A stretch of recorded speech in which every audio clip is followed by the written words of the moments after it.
As it's well known, today the Nizari Ismaili Muslims practice Islam for the most part in a closed space called a Jamaatkhana, as opposed to a masjid.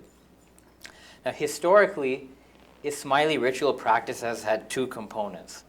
One component was practices that the whole Ummah tends to observe, practices of the Sharia, but then in addition to those, the Ismailis practiced certain private rituals that were particular to their esoteric tradition. Now, in modern times, the Ismaili faith or interpretation is called a tariqa. Everyone heard of this word? So you may recognize the term tariqa because tariqa is used in a Sufi context as well. The main idea being that Sharia is which means wide path, is the outward dimension of Islam, but then the inner dimension of Islam is called tariqa. And this quote from Chittick and Muratha sort of talks about that. The idea is that in Islamic history, different groups would form tariqas, these spiritual brotherhoods that practice an esoteric path. And the thing is that tariqa rituals historically have taken place in spaces other than the masjid. So Sufi groups would meet in khanaqahs, zawiyas, and so on, including a space called Jamaatkhana. The Chishti tariqa of Sufism also practices their rituals in a place called Jamaatkhana. Now, these prayer spaces are typically private.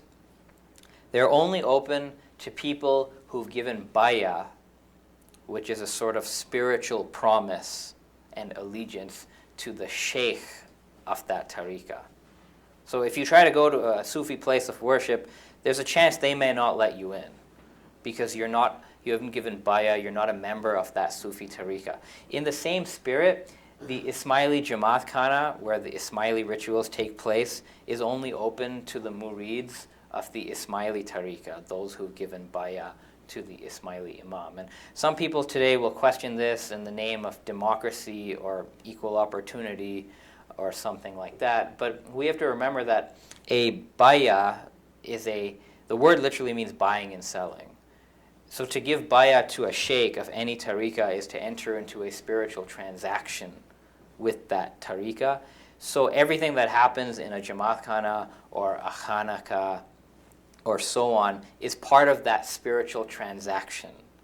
So in a sense, to go unauthorized into a private space for tariqa rituals, even observe it, it sort of amounts to stealing, because you haven't done your part of the transaction, i.e. the bayah, to have access to those things.